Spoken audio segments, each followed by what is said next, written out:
Everyone, नमस्कार साथियों, कैसे हैं आप सब। वेल, एक बार फिर से स्वागत है आपका हमारे इस सेशन में, जिसमें हम एसएससी का लाइव क्रैश कोर्स कवर कर रहे हैं। दोस्तों, लास्ट के 3 सेशंस में हमने वर्ब पर ही चर्चा की है, जिसमें हमने वर्ब चैप्टर की थ्योरी को कवर किया। आफ्टर दैट हमने सब्जेक्ट वर्ब एग्रीमेंट को कवर किया एंड आफ्टर दैट हमने वर्ब के ही और कुछ टाइप्स, जिसमें non finite verbs and models आते हैं, उनको भी हमने कवर किया। दोस्तों, आज के इस सेशन में हम अगेन वर्ब के टॉपिक को ही कंटिन्यू करने वाले हैं, बट ये आज का सेशन आप लोगों के लिए बहुत खास होने वाला है, क्योंकि आज के इस सेशन में हम लोग वर्ब के प्रीवियस ईयर क्वेश्चंस को डिस्कस करेंगे। ओके, तो यहाँ पर हम जितने भी प्रीवियस ईयर क्वेश्चंस हैं उनको डिस्कस करेंगे, जो कि वर्ब से रिलेटेड हैं और जो कि एसएससी एग्जाम्स में आ चुके हैं। दोस्तों, ये क्वेश्चन प्रीवियस ईयर के सेम क्वेश्चंस भी हो सकते हैं, as well as similar questions भी हो सकते हैं। तो चलिए शुरुआत करते हैं इस सेशन की, और पहले देखते हैं, डालते एक नजर कि आज के सेशन में हम कितने क्वेश्चंस को कवर करेंगे। दोस्तों, आज के सेशन में हम लोग 70 प्रीवियस ईयर क्वेश्चंस को कवर करेंगे, जो कि वर्ब टॉपिक से रिलेटेड है।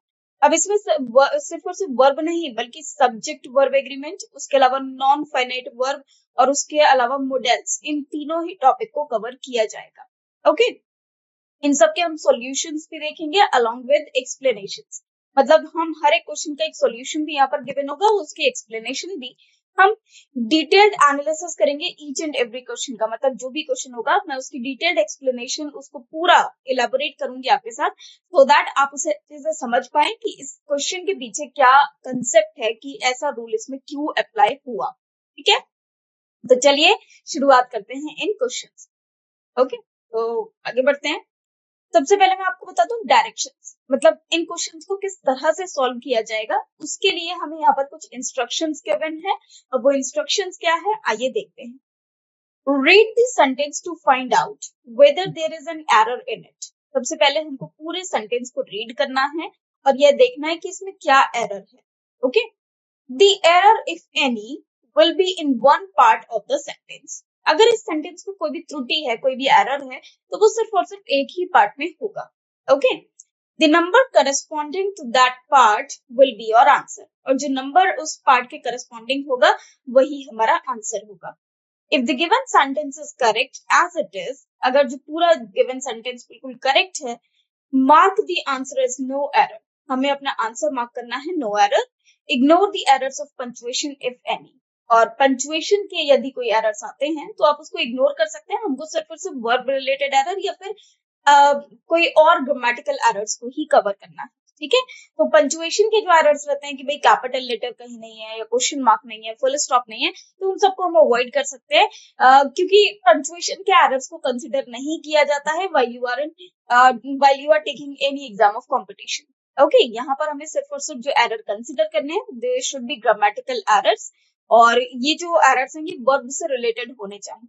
ओके, वेल, ये टॉपिक आप लोगों के लिए बहुत ज्यादा इंपॉर्टेंट है, और ये सेशन तो बहुत ही ज्यादा इंपॉर्टेंट होने वाला है, तो आखिर तक बने रहिएगा। आप आंसर्स भी कर सकते हैं, ताकि हम लोग कंसिडर भी करेंगे कि हाँ योर आंसर इज करेक्ट और नॉट। ओके, चलिए आ जाते हैं। अच्छा, विदाउट आगे बढ़ने से पहले, before starting the questions, I would like to say something to you all. The images used in our slide deck are for educational purposes only. We respect the intellectual property rights of the original creators and owners of these images. If you are the owner of any of the images used in this deck and have any concerns or issues, please contact us at sathi@iit.ac.in and we shall remove the images. यदि आपको कोई भी concern हो, issue हो उस image को लेकर, तो हम इन इमेजेस को रिमूव कर देंगे। बाकी हम आपको इस चीज का क्रेडिट पूरा देते हैं, क्योंकि आपने अपनी बहुत मेहनत से अपनी पिक्चर्स को फॉर्म किया। ओके, चलिए आ जाते हैं सीधे अब अपने क्वेश्चंस पे। ओके, तो अब हम क्वेश्चंस को स्टार्ट करते हैं। यहाँ पर आ जाता है previous year verb previous year questions, question number 1। ये आपका क्वेश्चन नंबर 1 है। अब पहले पढ़ लेते हैं कि क्वेश्चन है क्या। Neither of them are going to attend the party on 10th October. Neither, दोस्तों neither यूज होता है सिर्फ और सिर्फ दो लोगों के। ओके, neither of them, उनमें से कोई भी पार्टी में नहीं जा रहा था। ठीक है, पार्टी को अटेंड करने नहीं जा रहा था। तो अब यहाँ पर जैसे ही neither का प्रयोग करेंगे, neither का मतलब होता है दो में से कोई नहीं, है ना। और जब कोई नहीं तो जीरो है, तो ये वो हमारा सब्जेक्ट सिंगुलर हो जाएगा, मतलब सब्जेक्ट है ही नहीं, अनकाउंटेबल है। और उसके साथ हम वर्ब कैसे यूज करेंगे, सिंगुलर। लेकिन यहाँ पर नाइदर के साथ हमने क्या प्रयोग किया है, आर, जो कि गलत है। तो इस आर को हटाकर हमें क्या लिखना चाहिए, इस। हाउएवर इस तरह के क्वेश्चंस में हमको सिर्फ और सिर्फ ये बताना है कि कौन से पार्ट में एरर है। दोस्तों जब भी स्पॉटिंग एरर्स के क्वेश्चंस आते हैं तो उसमें एक बहुत बड़ा बेनिफिट होता है कि हमको उनको रेक्टिफाई नहीं करना है ना, वो अगर गलत है तो उनको सही नहीं करना, वो जैसे हैं एज इट इज करेक्ट है। ओके, तो ये तो हमें पता चल रहा है कि ये जो वर्ड है यहाँ पर यूज हुआ हुआ जो वर्ब है वो सही नहीं है, तो हमने यहाँ पर इसका प्रयोग करना है, ठीक है। हालांकि आर यहाँ पर गलत है, हमको बस इतना बताना है। अब ये आर कौन से वाले पार्ट में लिखा हुआ है, देखिए बी पार्ट में लिखा हुआ है, आर गोइंग टू अटेंड, ये कौन से पार्ट में, बी पार्ट में। इसका मतलब बी हमारा आंसर हो जाएगा, क्योंकि हमको वो पार्ट बताना है एरर के लिए जिस पार्ट में एरर है। तो एरर कौन से पार्ट में है दोस्तों, बी पार्ट में है, तो बी हमारा क्या हो जाएगा, आंसर हो जाएगा। ओके, तो यहाँ पर जो हमारा आंसर हो जाएगा भाई वो क्या हो जाएगा, answer is B, are going to attend. Okay, the subject of the sentence is neither, क्योंकि सब्जेक्ट हमारा नाइदर है, which is a singular pronoun, therefore the verb that follows it should be singular. The verb is used with singular subject whereas are is used with plural subject। तो जो plural subject के साथ हम लोग are का प्रयोग करते हैं, जबकि singular के साथ हम लोग is का प्रयोग करते हैं, ठीक है। In this case, neither of them implies that none of the two people mentioned will attend the party। Okay, दोनों में से कोई भी पार्टी को अटेंड नहीं करेगा। Since them refers to a group of two individuals, the subject neither is singular because it refers to not one or of the two। Therefore, the correct sentence should be neither of them is going to attend the party on 10th October। Okay, तो ये हमारा correct sentence होना चाहिए। Okay, तो यहाँ पर जो हमारा एरर होगा वो कौन से पार्ट में माना जाएगा दोस्तों, बी पार्ट में। ओके, चलिए आगे बढ़ते हैं इसी बात पे सेकेंड क्वेश्चन पे। अब आ जाता है क्वेश्चन नंबर 2। तो अब हम क्वेश्चन नंबर 2 को देखेंगे कि इसमें क्या एरर है। ओके, तो देखिए क्वेश्चन आ जाता है, many a man have succumbed to this temptation. भाई जल्दी जल्दी आप भी आंसर कर सकते हैं कि इसका क्या आंसर होगा। तो many a man have succumbed to this temptation, यदि हम ए पार्ट देखें तो ए पार्ट में आ रहा है many a man, B part में हैव सकम्ड, सी पार्ट में लिखा है to this temptation, and D part में लिखा है no error. Okay, D part में आ रहा है नो एरर। चलिए देखते हैं कि सेंटेंस में क्या एरर है। देखिए यहाँ पर लिखा है मेनी अ मैन, मैंने आपको पहले भी बताया है कि अगर मैनी एक वर्ड है तो मैनी का मतलब होता है बहुत सारे। इसके साथ हम plural noun and plural verb का ही प्रयोग करते हैं, जैसा कि हमने लास्ट सेशन में अपने देखा भी था जब सब्जेक्ट वर्ब एग्रीमेंट पढ़ा था। यदि हम मैनी से मैनी के तुरंत बाद ए या फिर एन का प्रयोग करते हैं, तो देखिए मैनी ए और मैनी एन का मतलब होता है जिसके अंदर बहुत से, या फिर कभी भी हम इस तरह से बोले कि भाई जैसे ईच एंड एवरी, तो इस फॉर्म में मैनी ए या एन का प्रयोग होता है। इस केस में हम हमेशा सिंगुलर ही नाउन का प्रयोग करेंगे एंड सिंगुलर ही वर्ब का प्रयोग करेंगे। ओके, तो चलिए देखते हैं कि इसमें एरर क्या होगा। इसमें एरर हो जाएगा आपका हैव सकम्ड। क्यों भाई, क्योंकि मैनी अ मैन हमेशा सिंगुलर नाउन लेकर आएगा और वर्ब भी सिंगुलर होगी, तो यहाँ पर हैव की जगह हमारे पास हैज होना चाहिए था। हालांकि हमको रेक्टिफाई नहीं करना है, सिर्फ ये बताना है एरर कौन से पार्ट में है, और जी एरर है हमारा बी पार्ट में। ओके, तो बी हमारा आंसर हो जाएगा। तो हमारा आंसर हो जाएगा B, have succumbed. The phrase many a man is singular expression that means each man or every man. Despite the appearance of many, which suggests plurality, the phrase functions as a singular subject in English grammar. Therefore, the verb that follows should be singular. यदि many a या many n के बाद कोई भी subject आता है, noun आता है, प्रोनाउन आता है या वर्ब आता है, तो प्रोनाउन आपका सिंगुलर होगा एज वेल एज वर्ब भी आपका सिंगुलर होगा। Okay, in this case correct verb form should be has, which is the singular third person form of to have. This matches the singular subject many a man. So the correct sentence will be many a man has succumbed to this temptation। succumbed कहते हैं जब हम बहुत ज्यादा किसी चीज को, कोई इंसान सफर करता है ना, suffering badly from something। Okay, तो succumbed to this temptation मतलब बहुत से लोगों ने इस टेम्पटेशन को सफर किया है। तो यहाँ पर हैज का हम प्रयोग करेंगे, हैव का नहीं करेंगे। मेनी आ रहा है जिसकी वजह से नाउन भी सिंगुलर होगा और वर्ब भी सिंगुलर ही प्रयोग में आएगा। ओके, तो ये हो जाता है हमारा क्वेश्चन नंबर 2। तो चलिए आइए बढ़ते हैं क्वेश्चन नंबर 3 की ओर। जल्दी से बताइए इसमें आपका आंसर क्या होना चाहिए, कौन से पार्ट में एरर होगा। मैं एक बार क्वेश्चन पढ़ देती हूँ। The secretary and principal of the college are attending the district development council meeting at the collectorate. तो बताइए जल्दी से इसमें क्या एरर होना चाहिए। यहाँ पर ए पार्ट में आ रहा है the secretary and the principal of the college, B में आ रहा है आर अटेंडिंग, सी में आ रहा है the district development council meeting at the collectorate and E D में आ रहा है नो एरर। ओके, तो जल्दी से मुझे बताइए कि सेंटेंस में क्या एरर। देखिए इस सेंटेंस में यदि हम एरर की बात करें तो यहाँ पर जिसे लिखा हुआ है द सेक्रेटरी एंड प्रिंसिपल, तो आपने देखा सेक्रेटरी और प्रिंसिपल अगर ये दो अलग अलग पर्सन हैं तो सिर्फ एक से ही पहले दा को क्यों प्रयोग में लाया। नाउन से पहले यदि दा या किसी भी आर्टिकल का प्रयोग किया जाए तो ये नाउन स्पेसिफिक माना जाता है। यदि ये नाउन से पहले आर्टिकल है तो एंड के बाद कोई नाउन है तो उससे पहले भी कोई ना कोई आर्टिकल होना जरूरी है, अनलेस ये कोई प्रॉपर नाउन हो या ओमिशन ऑफ आर्टिकल हो, है ना। यहाँ पर भी नाउन से पहले आर्टिकल का होना जरूरी था, बट ऐसा है नहीं। इसका मतलब यह हुआ कि ये दोनों पर्सन एक ही है ना, प्रिंसिपल और सेक्रेटरी एक ही पर्सन। अब जिसको सेक्रेटरी बोला गया वही प्रिंसिपल है या प्रिंसिपल को ही सेक्रेटरी बोला गया। ओके, और जब भी इस तरह का केस रहता है तो जो वर्ब है वो हम सिंगुलर में ही प्रयोग करते हैं। तो यहाँ पर आर की जगह हम लोग इस का प्रयोग करेंगे। ओके, तो ये एरर माना जाएगा आपका बी पार्ट, है ना। तो आर की जगह इज होना चाहिए था, लेकिन जो एरर माना जाएगा वो बी पार्ट में माना जाएगा। ओके, तो एरर हो जाता है आपका आंसर बी। ओके, आंसर हो जाता है B, are attending. In this case, the phrase "the secretary and the principal of the college" is intended to refer to a single position or role. Okay, ये single position or role है. It combines both responsibilities. In such constructions where the subject is considered a single unit despite being made up with multiple parts, singular verb is appropriate. Okay, चाहे भले वो multiple parts में बना हो, यदि वो एक ही के लिए बोला गया है और एक ही पर्सन के लिए बोला गया है तो आप उसको सिंगल एंटिटी मानकर ही सिंगुलर वर्ब को अप्लाई करेंगे। Therefore, the correct form of verb should be is, which is singular. The secretary and the principal of the college is attending the district development council meeting at the collectorate. ये हमारा पूरा sentence correct हो जाएगा। Okay, चलिए इसी बात पे बढ़ते हैं next question, that is question number 4. There is only one of his novels that are interesting.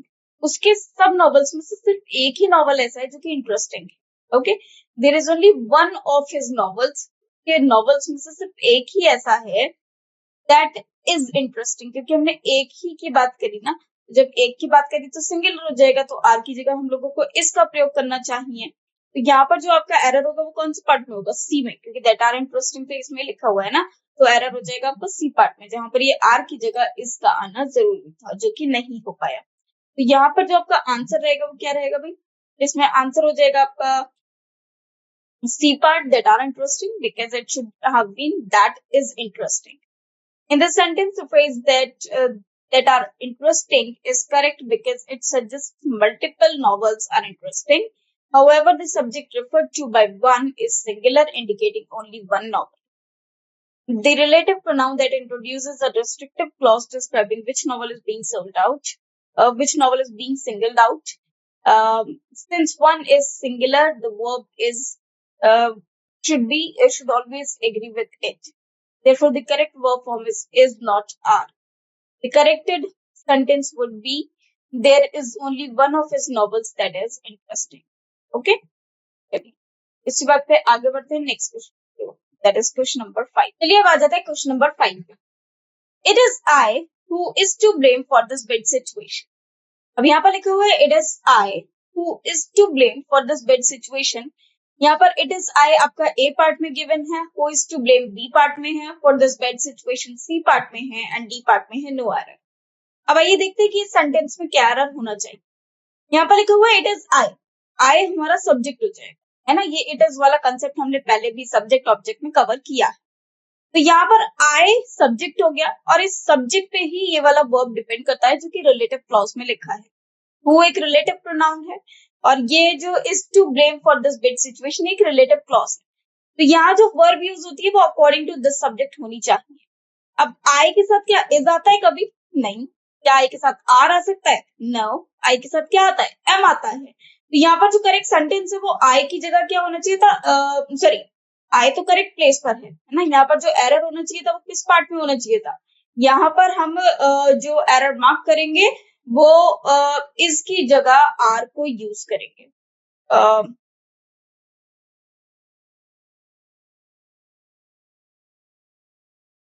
चलिए अब आ जाते हैं क्वेश्चन नंबर 5 पे।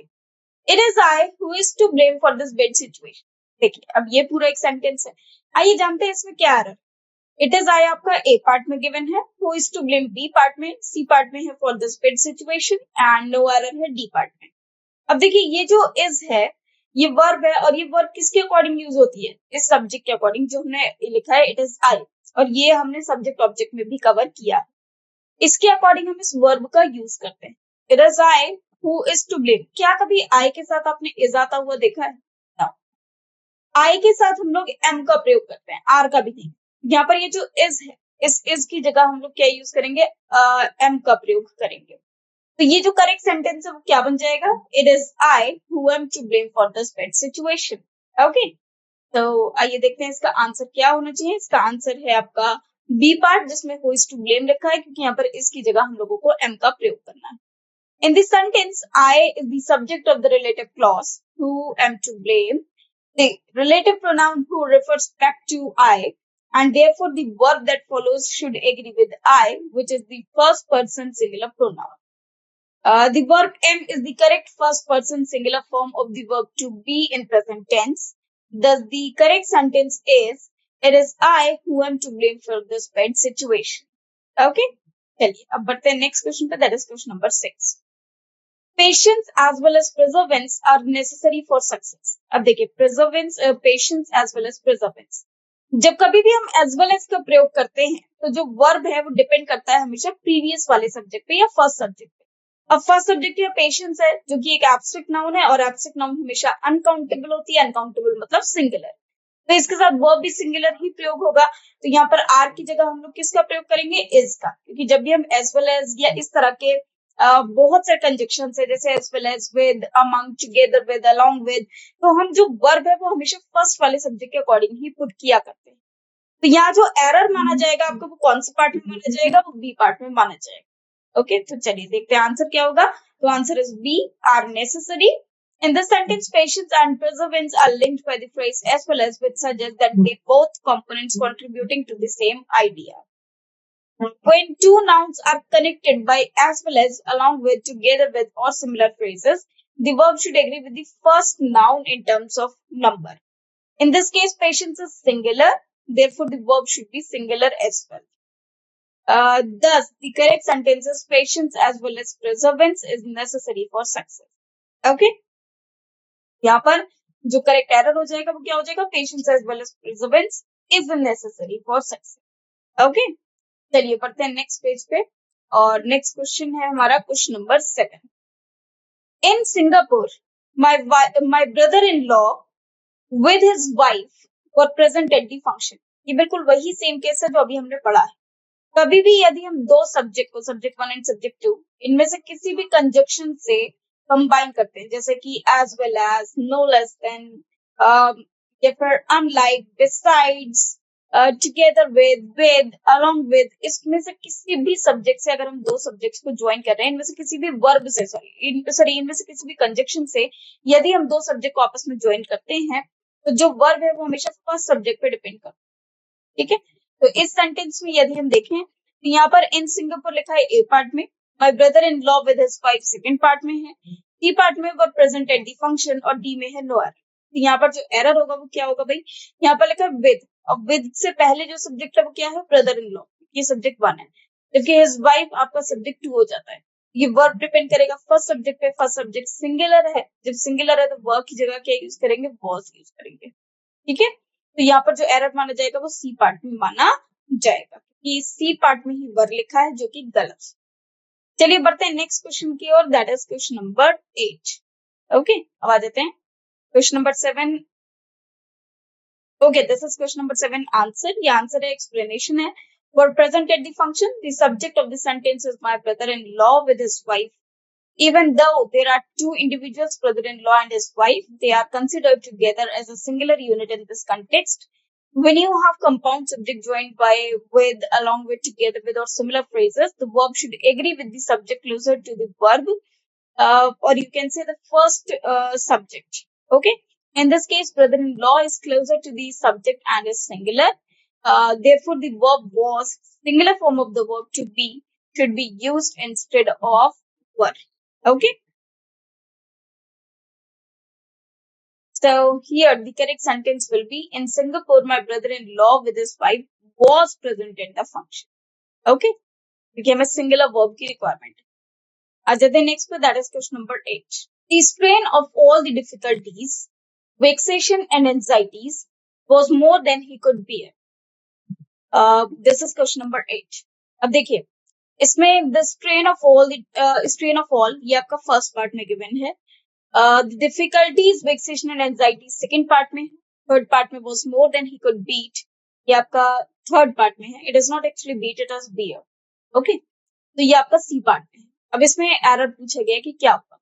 देखिए हम स्ट्रेन की बात कर रहे हैं कि जितना भी स्ट्रेन है मतलब एक स्ट्रेस है, एक दर्द है, या फिर आप प्रेशर कह सकते हैं, जो टेंशन है. स्ट्रेन मतलब टेंशन है. किस चीज की टेंशन है? डिफिकल्टीज की, वेक्सेशन की, एंजाइटीज की वो ज्यादा थी. ओके, वो उससे अधिक थी जितना कि वो बेयर कर सकता. ठीक है, अब इसमें अगर आंसर देखें तो आंसर क्या होगा भाई? इस सेंटेंस में कोई भी एरर नहीं होगा. क्यों नहीं होगा? क्योंकि स्ट्रेन क्या है? स्ट्रेन कहते हैं टेंशन को, और ये अनकाउंटेबल नाउन.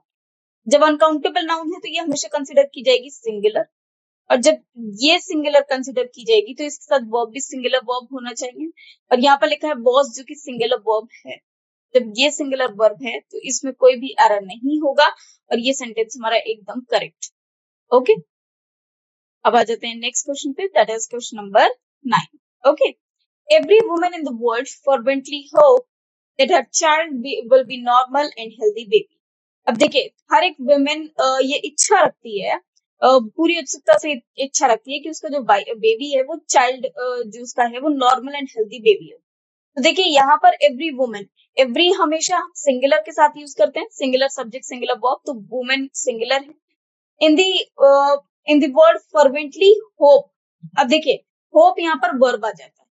जब भी हमारा सब्जेक्ट सिंगुलर होता है तो उसके साथ सिंगुलर वर्ब का ही हमें प्रयोग करना चाहिए, जबकि होप एक प्लूरल वर्ब है जो कि सिंगुलर होना चाहिए था, होप्स.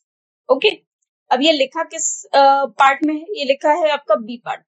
ये मतलब आपका जो एरर हो जाएगा वो किस में हो जाएगा? बी पार्ट में हो जाएगा. जैसे कि एरर होगा आपका बी पार्ट में, फॉरबिडली होप दैट हर चाइल्ड, ये एरर होगा. क्यों होगा? The subject of the sentence is every woman in the world. This is singular which is a singular noun phrase. Therefore, the verb follow should be singular, agree with the subject. In this sentence, hopes, singular form of the verb hope should be used instead of hope to agree with the single subject, every woman in the world. So the corrected sentence is, every woman in the world fervently hopes that her child will be a normal and healthy baby. Okay?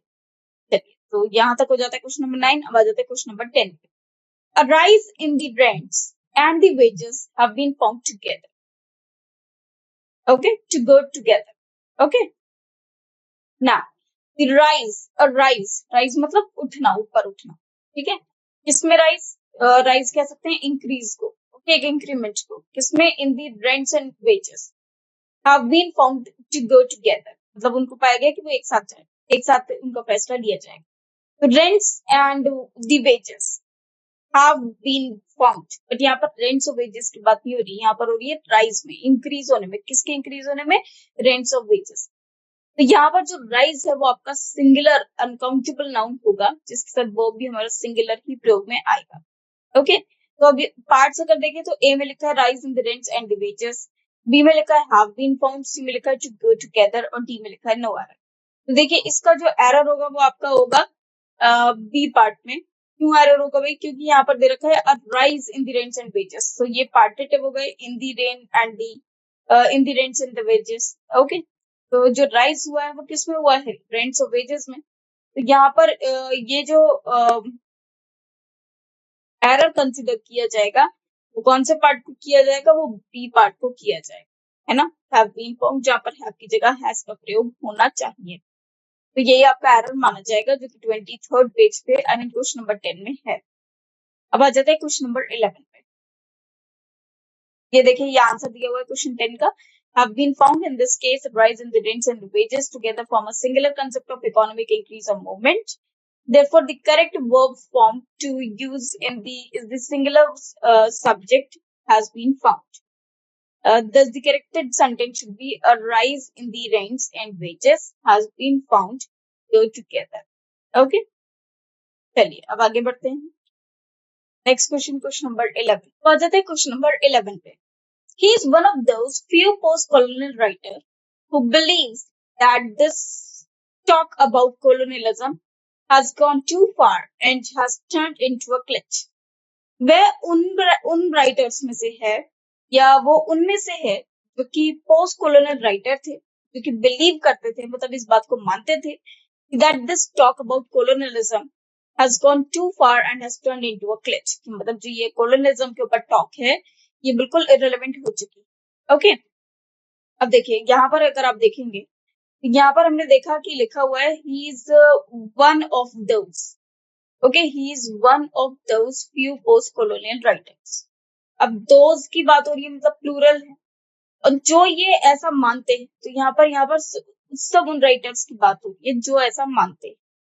तो जो ऐसा मानते हैं तो उसके लिए हम लोग प्लूरल वर्ब का प्रयोग करेंगे. तो ये बिलीव्स की जगह क्या हो जाएगा, बिलीव. ओके, दूसरा यहाँ पर कॉलोनियल राइटर्स होना चाहिए, ये एरर मान लिया जाएगा आपका ए पार्ट में. चलिए आइए देखते हैं आंसर को. आंसर हो जाएगा आपका A part. He is one of those few post-colonial writer who believes. The subject of the relative clause who believe is writers, not writer.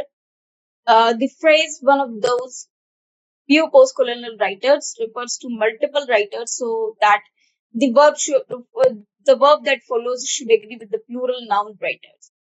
The corrected sentences, he is one of those few post-colonial writers who believe that this talk about colonialism has gone too far and has turned into a glitch. Okay? चलिए आ जाते हैं question number 12 पे. The various consequences of the decision taken by the finance ministry was not foreseen by the bureaucrat. जो various मतलब तरह तरह के भिन्न प्रकार के जो रिजल्ट्स हैं, कॉन्सिक्वेंसेस हैं डिसीजन के, जो कि टेकन की गई थी फाइनेंस मिनिस्ट्री से, मतलब फाइनेंस मिनिस्ट्री ने जो डिसीजन लिया था उसके जो तरह तरह के कॉन्सिक्वेंसेस हैं, मतलब रिजल्ट्स जो निकल रहे हैं, वो फोर्सी नहीं की गई थी, मतलब उसके बारे में नहीं सोचा गया था ब्यूरोक्रेट्स के द्वारा. ब्यूरोक्रेट्स ने उसके बारे में पहले से नहीं सोच कर रखा. द वेरियस कॉन्सिक्वेंसेस ऑफ, यहाँ तक सही है, वेरियस प्लूरल में यूज होता है, कॉन्सिक्वेंसेस प्लूरल है. The decision taken by the finance ministry was not foreseen by the bureaucrats. Okay, इसमें जो एरर होगा वो आइए देखते हैं क्या एरर होगा. देखिए यहाँ पर बात हो रही है वेरियस कॉन्सिक्वेंसेस, ठीक है, of the decision taken by the finance ministry. यहाँ पर सब्जेक्ट अल्टीमेटली हमारा क्या है, कॉन्सिक्वेंसेस, जो कि प्लूरल है. और अगर ये प्लूरल है तो यहाँ पर वर्ब भी कैसा होगा, प्लूरल हो जाएगा. ओके, वॉज नॉट की जगह वर नॉट हो जाएगा. ओके, तो चलिए आइए देखते हैं इसमें क्या एरर होगा एक बार. यहाँ पर एरर हो जाएगा आपका वर नॉट फोरसीन, मतलब वॉज नॉट फोरसीन की जगह हम लोग वर नॉट फोरसीन का प्रयोग करेंगे. The subject of the sentence is various consequences which is plural noun phrase. Therefore, the verb that follows should always be plural to agree with the subject. Hence, hence were is the plural form of the verb to be. Should be used instead of wasing. Singular verb, singular form to correctly match the plural subject. To the corrected sentences, the various consequences of decision taken by the finance ministry was not foreseen by the bureaucrat. Okay, चलिए आगे बढ़ते हैं next question पे. Question number 13. The fifth and the final act of Macbeth contain the sleepwalking scene. देखिए जो fifth and final act है Macbeth का, Macbeth एक नॉवल है bye Shakespeare. So fifth and the final act, अब यहाँ पर दिया हुआ है the fifth and the final act. इसका मतलब ये है कि जो फिफ्थ एक्ट है वही फाइनल एक्ट है. आपने ये भी देखा कि सिर्फ एक से पहले ही द लिखा हुआ है, मतलब एक से पहले ही आर्टिकल है. इसका मतलब ये हुआ कि दोनों सेम है, कि जो फाइनल एक्ट है वही फिफ्थ एक्ट है, मतलब इसमें सिर्फ 5 एक्ट्स ही हैं और ये फाइनल एक्ट फिफ्थ एक्ट ही है, या फिफ्थ एक्ट ही फाइनल एक्ट है. Of Macbeth contain the sleepwalking scene. लेकिन fifth and the final act ये तो सिंगुलर एंटिटी हुआ. जब सिंगुलर एंटिटी है तो भैया वर्ब भी हमें सिंगुलर ही चाहिए होगा. तो यहाँ पर कंटेन की जगह हम लोग किसका प्रयोग करेंगे, कंटेन्स का. हाउएवर हमको यहाँ पर रेक्टिफिकेशन नहीं करना है, सिर्फ ये बताना है कि कौन से पार्ट में आ रहा है. तो अभी कंटेन कौन से पार्ट में आ रहा है, बी पार्ट में आ रहा है. तो हमारा आंसर क्या हो जाएगा, बी पार्ट. तो चलिए ये देखते हैं अपने आंसर को कि ये करेक्ट है या इनकरेक्ट है. तो आंसर हो जाएगा B, contains. In this sentence, the fifth and the final act, because it refers to a single act that serves as both fifth and final verb, Therefore, the verb that follows should be singular to agree with his singular subject. The verb contains singular form should be used instead of contain, that is plural form, to correctly match the singular subject. The fifth and the final act. So the corrected sentence is the fifth and the final act of Macbeth contains the sleepwalking scene. Okay? चलिए तो आगे बढ़ते हैं next question पे। उम्मीद है कि ये क्वेश्चन आपको समझ में आया होगा। नेक्स्ट क्वेश्चन है 9/10 of the pillar have rotted away. अब 9/10 ऑफ द पिलर मतलब एक पिलर है उसका 9/10 मतलब 9/10 हिस्सा है ना। अब एक पिलर तो पूरा एक ही है ना, एक पूरा पिलर है। सपोज कीजिए ये एक पिलर है ना। अब इसका एक पर्टिकुलर हिस्सा मतलब सिर्फ इतना हिस्सा, चलिए मैं इसे दूसरे कलर से दिखा देती हूँ आपको। सपोज ये कलर नहीं, ये इतना कलर, इतना जो हिस्सा है ये 9/10 मतलब इतना पूरा हिस्सा ये खराब, बस नीचे तक का सही है, बाकी सारा ये खराब है ना। ये हिस्सा जो है ये खराब। अब जब ये खराब है तो हमें इससे तो मतलब ही नहीं बनता है ना। हमें किससे मतलब बनता है भाई? हमें मतलब बनता है पूरे पिलर से। अब पूरा पिलर तो एक है लेकिन इतना हिस्सा जो है ये खराब है ना। अब इतना हिस्सा अगर खराब है तो यहाँ पर कोई ये काउंट थोड़ी ना करोगे आप कि भाई एक पिलर, दो पिलर, तीन पिलर, नहीं, ये इसका कुछ हिस्सा है जो कि खराब है। और जब कुछ हिस्सा खराब है मतलब हमको सिर्फ और सिर्फ किससे मतलब होना चाहिए? सही हिस्से से।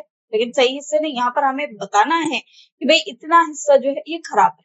तो इसके लिए हम लोग क्या यूज करेंगे? ये अनकाउंटेबल नाउन हो जाएगा और इसके लिए हम सिंगुलर वर्ब का प्रयोग करेंगे। तो 9/10 ऑफ द पिलर हैव की जगह क्या हो जाएगा? हैज। और ये लिखा हुआ है कौन से पार्ट में? सी पार्ट में। अब देखिए, जब भी हमारे पास कोई एक चीज है, मान लीजिए पेन है, तो ये पेन पूरा एक है ना। अब मैं आपसे कहूँ आधा पेन, तो मैं इसे काउंट थोड़ी ना कर सकती हूँ, एक पेन, दो पेन, नहीं, ये पेन का आधा पेन है और आधा तो सिंगुलर होता है। और जब आधा अनकाउंटेबल है, सिंगुलर है, तो वर्ब उसका क्या हो जाएगा? सिंगुलर। जब हम कहते हैं ना आधा या जैसे एक, दो, तीन, इनको तो काउंट करा जा सकता है, लेकिन अगर मैं कहूँ हाफ, 3/4 तो इनको काउंट नहीं किया जा सकता। ये एक ही के कुछ हिस्से हैं तो इसको अनकाउंटेबल कंसिडर किया जाएगा और इसीलिए उसके साथ हम वर्ब भी सिंगुलर ही प्रयोग करेंगे। ओके, तो आ जाते हैं। आंसर हो जाएगा हमारा has rotted away. In this sentence 9/10 is the fraction that acts as a singular unit. When a fraction or a percentage is used as the subject of a sentence, is treated as a singular noun and takes a singular verb. जब 9/10 की बात हो रही है, ये fraction है जो कि सिंगुलर, कोई भी फ्रैक्शन होगा वो सिंगुलर यूनिट की तरह ही रोल प्ले करेगा। जब फ्रैक्शन या परसेंटेज लिखा जाता है तो वो सब्जेक्ट माना जाता है सेंटेंस का और वो हमेशा सिंगुलर ही ट्रीट किया जाता है क्योंकि अनकाउंटेबल माना जाता है, तो उसके साथ वर्ब भी सिंगुलर होगा। Therefore, 9/10 of the pillar refers to a single entity that is the pillar, and the correct verb form to use with a singular subject is has rotted away, not have rotted away. So the corrected sentence is 9/10 of the pillar has rotted away. चलिए तो अब आ जाते हैं question number 15 पे। यहाँ लिखा है a great many students have been declared successful. देखिए, जब कभी भी बात आती है बहुत सारे स्टूडेंट्स की, ग्रेट मेनी का मतलब होता है लार्ज नंबर ऑफ, है ना, किसी भी स्टूडेंट्स के नंबर बहुत ज्यादा। जब इस तरह का केस आता है तो उसके साथ हम नाउन भी प्लूरल यूज करते हैं, वर्ब भी प्लूरल ही प्रयोग करते हैं। अब यहाँ पर अ ग्रेट मेनी आपका ए पार्ट में लिखा है, a great many student have been declared B part में है और सी पार्ट में है सक्सेसफुल, जबकि डी पार्ट में है no error.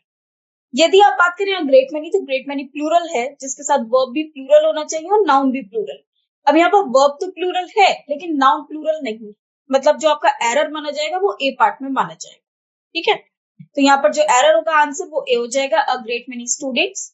The phrase a great many is an idiom that means a large number or many, as the appearance of many which suggests plurality.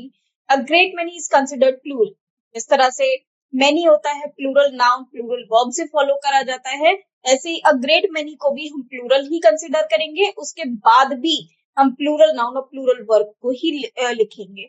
In this case, a student should be pluralized to students to match the plural verb have that follows.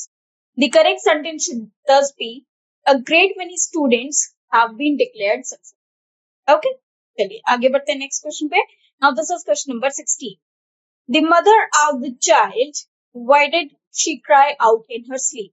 Mother ने अपने बच्चे से पूछा कि वो क्यों रोई सोते सोते। तो देखिए, the mother asked the child, जब भी इस तरह की सिचुएशन होती है तो ये एक इनडायरेक्ट स्पीच। अब इनडायरेक्ट स्पीच होगी तो इनडायरेक्ट स्पीच को, जब एक डायरेक्ट स्पीच को हम इनडायरेक्ट स्पीच में चेंज करते हैं तो उसके कुछ मेथड्स होते हैं चेंज करने के।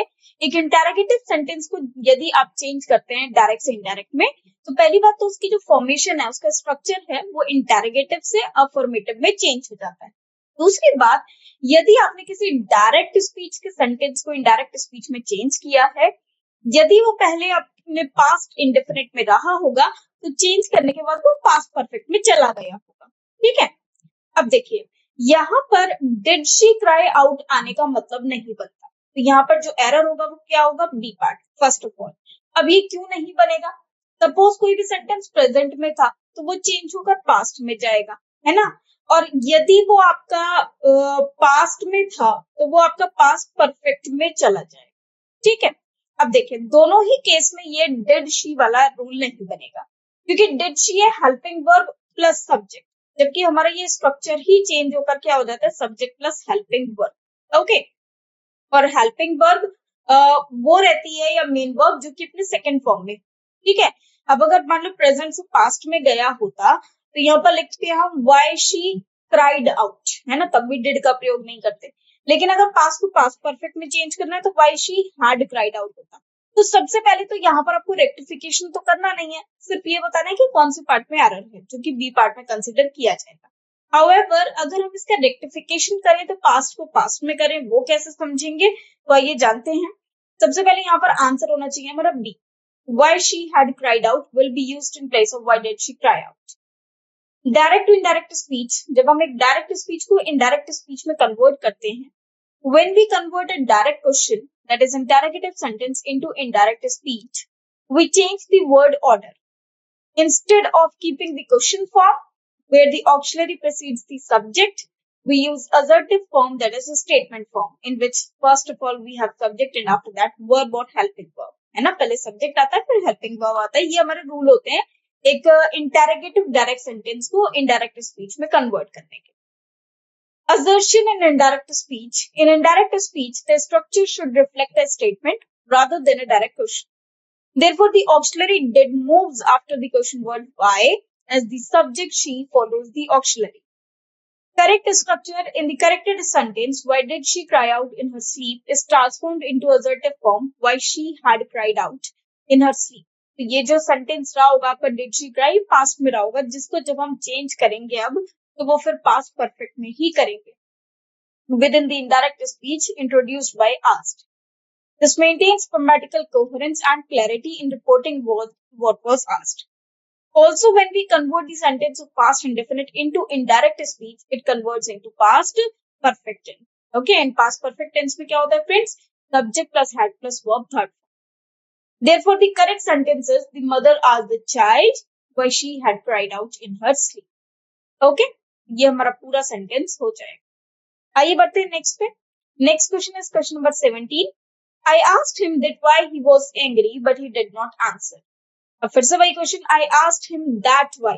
अब देखिए ये that और why दोनों साथ में नहीं आएंगे। जैसे अभी मैंने आपको बताया कि जब डायरेक्ट से इनडायरेक्ट में चेंज होता है तो हम जो कॉमा इन्वर्टेड कॉमास हैं उनकी जगह पर क्वेश्चन वर्ड को लिखते हैं।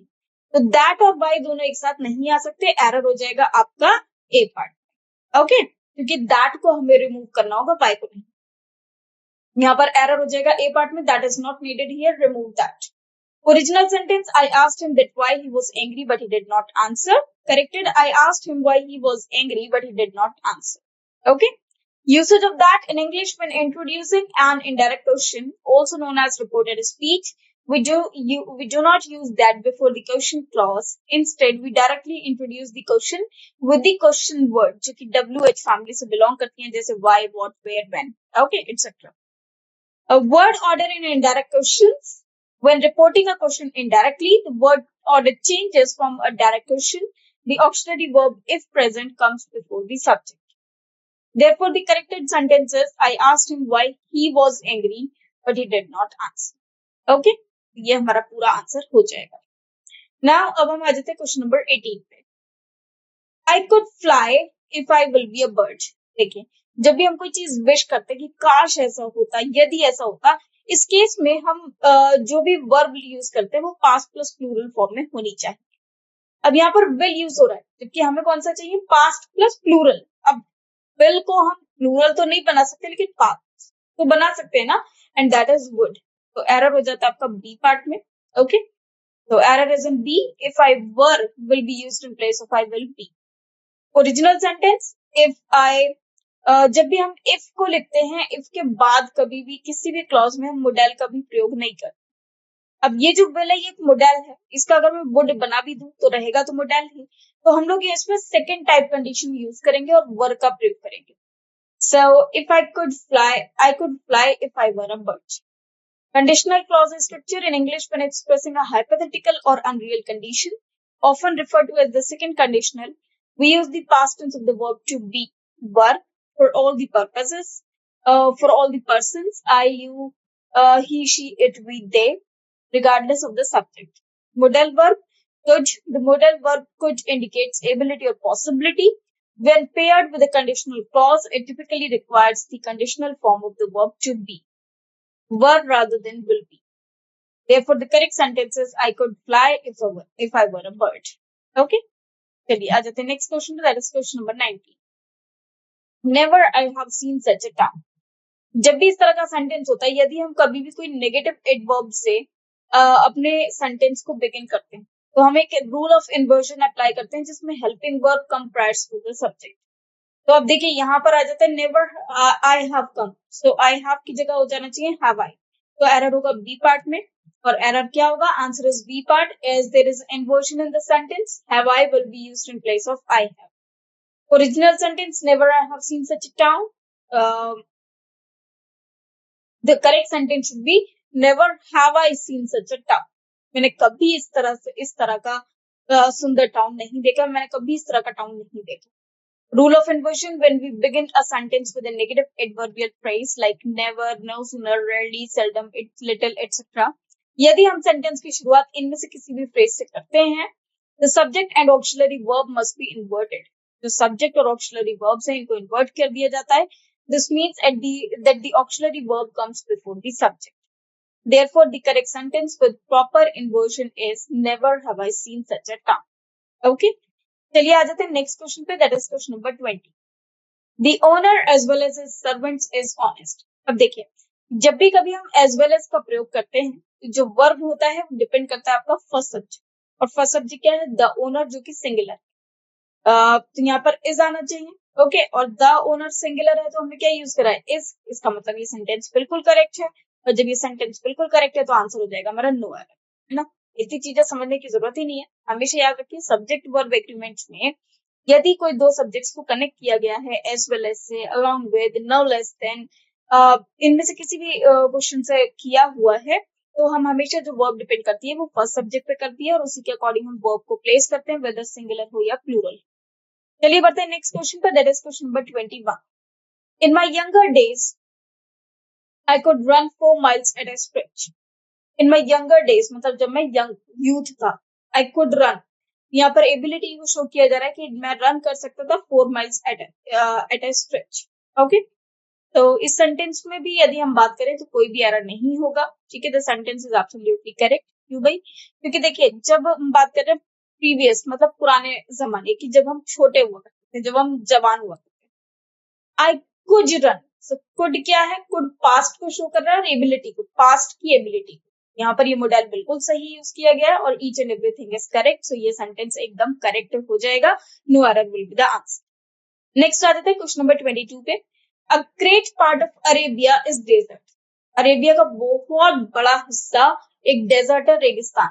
अब अरेबिया एक जगह का नाम है और उसका बहुत बड़ा हिस्सा, ऑब्वियसली जब हम किसी पार्ट की बात करते हैं तो पार्ट अनकाउंटेबल है, बट एक वो पार्ट है ना, तो वो हमेशा सिंगुलर वर्ब उसके साथ यूज की जाती है, और यहाँ पर इज यूज हुआ है, तो ये सिंगुलर वर्ब है, ये सेंटेंस भी एकदम करेक्ट है। तो आंसर आपका हो जाएगा no error, that is it. A great part of Arabia is desert, does not contain any grammatical error. अब आ जाते हैं क्वेश्चन नंबर 23 पे. If Ramesh will be promoted he will get a higher salary. Okay, देखिए मैंने आपको पहले भी बताया था कि जब भी हम इफ मतलब कोई भी कंडीशनल वर्ड का प्रयोग करते हैं तो हमारे पास दो चीजें हैं, एक तो हम इसके बाद कोई भी मॉडल का प्रयोग नहीं करेंगे, ठीक है, इसके बाद वाले क्लॉज में कर सकते हैं, लेकिन इफ के तुरंत बाद वाले क्लॉज में, जो तुरंत बाद वाला क्लॉज है, उसमें हम किसी भी मॉडल का प्रयोग नहीं करते। तो if Ramesh will be promoted, यहाँ पर ये जो इफ वाला क्लॉज है इसमें विल नहीं आएगा, ये तो हमें समझ में आ रहा है एरर है। he will get a higher salary। तो अब यहाँ पर आएगा क्या, तो यहाँ पर प्रेजेंट टेंस का हम लोग प्रयोग करेंगे अकॉर्डिंग टू टाइप 1 कंडीशन। तो if Ramesh is promoted, okay, so यहाँ पर ए पार्ट में एरर हो जाएगा। सबसे पहली बात, is will be used in place of will be when we form a conditional sentence, जब भी हम कोई conditional sentence बनाते हैं, particularly when the condition is hypothetical or uncertain, we use the simple present tense without will। In the case if clause, in this case the if clause, conditional clause, the main clause, that is the result clause, and then the uses will to indicate the future consequence। Explanation: if Ramesh is promoted, this is the conditional clause indicating that the condition that needs to be met for the consequence to occur, he will get a higher salary। This is the main clause indicating the consequence of Ramesh being promoted। In conditional sentences like this, we use simple present tense as promoted and if clause because the promotion is presented as a condition that may or may not happen. The future consequences will get a higher salary is then expressed the main clause using will। Therefore, the correct sentence should be if Ramesh is promoted, he will get a higher salary। Okay. चलिए बढ़ जाते हैं next question पे, that is question number 24। The building comprise 6 houses, 3 parking lots and 1 basement. अब हमको अच्छी तरह से पता है कि भाई सिंगुलर सब्जेक्ट होगा तो वो भी सिंगुलर ही रहेगा। यहाँ पर बिल्डिंग की बात की गई है जो कि सिंगुलर सब्जेक्ट है, बिल्डिंग तो भाई एक ही है ना, और जब सिंगुलर सब्जेक्ट है तो वर्ब भी सिंगुलर होगा, जाहिर सी बात है। कंप्राइज को हमें कंप्राइजेस करना होगा सो दैट वो सिंगुलर वर्ब बन सके। Okay, and this comprise is written in A part, सो हमारा आंसर हो जाएगा A part. Okay, so answer is A part, replace comprise with comprises। The verb comprise means to include or to consist of। It is used as in a specific grammatical construction where the whole comprises the parts, not the other way around। Comprises is the corrective form of the verb here because a building is a singular noun। Here when using comprise, the singular subject precedes it and the list of items that make up the whole, houses, parking lots and basements, follows। We use singular verb with singular subject। Additionally, I added a comma before and to separate this list items, 3 parking lots and 1 basement। Therefore, the correct usage should be this building comprises 6 houses, 3 parking lots and 1 basement। Okay, चलिए बढ़ते हैं next question पे, that is question number 25। I am glad that you are here. Okay, अब यहाँ पर मैंने कहा कि मैं बहुत खुश हूँ कि आप यहाँ हो, तो आई एम ग्लैड मतलब मैं खुश हूँ दैट यू आर हियर। अब इस सेंटेंस में यदि देखा जाए तो कोई भी एरर नहीं होगा, कि सारी चीजें अपनी अपनी जगह पर एकदम ठीक है। I subject pronoun referring to the speaker, am present tense of the verb to be, agreement with the subject, glad adjective describing the speaker's emotion और state, that you are here subordinate clause acting as the object of the verb am glad। The sentence is a simple declarative sentence where the main clause I'm glad expresses the speaker's feelings, gladness, and subordinate clause that you are here provides additional information about what makes the speaker glad। The subordinate clause is introduced by the conjunction that and includes the subject you and the verb phrase are here। Therefore, there are no grammatical errors in this sentence। It is syntactically and grammatically correct। अब आ जाते हैं next number, question number 26 पे। जल्दी से बता दीजिए इसका आंसर क्या होगा। ये देखिए क्वेश्चन लिखा हुआ है, the book is written in a simple and lucid manner with a number of well drawn illustration. अब कभी भी वेल ड्रॉन इलस्ट्रेशंस नहीं होता, क्या होता है वेल ड्रॉन मतलब अच्छे बने हुए जो इलस्ट्रेशन है, तो वेल ड्रॉन मतलब अच्छे बने हुए। ड्रॉन्ड का हम यहाँ पर प्रयोग नहीं करेंगे, वेल ड्रॉन एक एडजेक्टिव की तरह यूज होता है ना, पार्टिसिपल की तरह। ओके, यहाँ पर एरर हो जाएगा बी पार्ट में। So error is in the correct term to use here is well drawn, not well drawned ना, तो आपका आंसर क्या हो जाएगा, बी आंसर हो जाएगा। द करेक्ट टर्म जो है यहाँ यूज करने की वो वेल ड्रॉन है, वेल ड्रॉन्ड नहीं है। Well drawn is an adjective that means executed और डिपिक्टेड स्किलफुली, उसको अच्छी तरह से बनाया हुआ है, अच्छी तरह से प्रेजेंटेशन किया हुआ है, specially in reference to illustrations और art work. The correct past participle form to draw is drawn, not to drawn. Therefore, the corrected sentence should be the book is written in a simple and lucid manner with a number of well-drawn illustrations. Okay, well-drawn कोई भी शब्द नहीं. आ जाते हैं next पे. That is question number 27. To be a good leader, one should have the courage to take decisions and be honest. Okay. अब देखिए इस सेंटेंस में क्या एरर होगा. एक अच्छा लीडर बनने के लिए one should have the courage. एक इंसान के पास एक साहस होना चाहिए to take decisions and been honest. अब टू यहाँ पर लिखा हुआ है, टू के साथ वर्ब की फर्स्ट फॉर्म आई है, तो यहाँ पर आया डिसीजंस एंड. जब एंड आ जाता है तो दोनों साइड हम सेम ही ग्रामेटिकल स्ट्रक्चर्स को यूज करते हैं. यहाँ पर बीन की जगह क्या हो जाएगा, टू बी ऑनेस्ट. ओके, तो एरर हो जाएगा आपका सी पार्ट में. Okay, the error is in C part. Replace been with be. In this sentence, the phrase has and been honest is incorrect because been is not the correct form of the verb to be used over here. The correct form should be the initiative form of be, or not the past participle been. The error is in the original sentence when using been instead of be. Using be ensures correct verb form. To be a good leader, this is an introductory phrase that sets the context. One should have the courage to take decisions. This is the clause that describes the quality expected in a good leader. And be honest, this is another clause that adds another quality expected in a good leader in the correct sentence.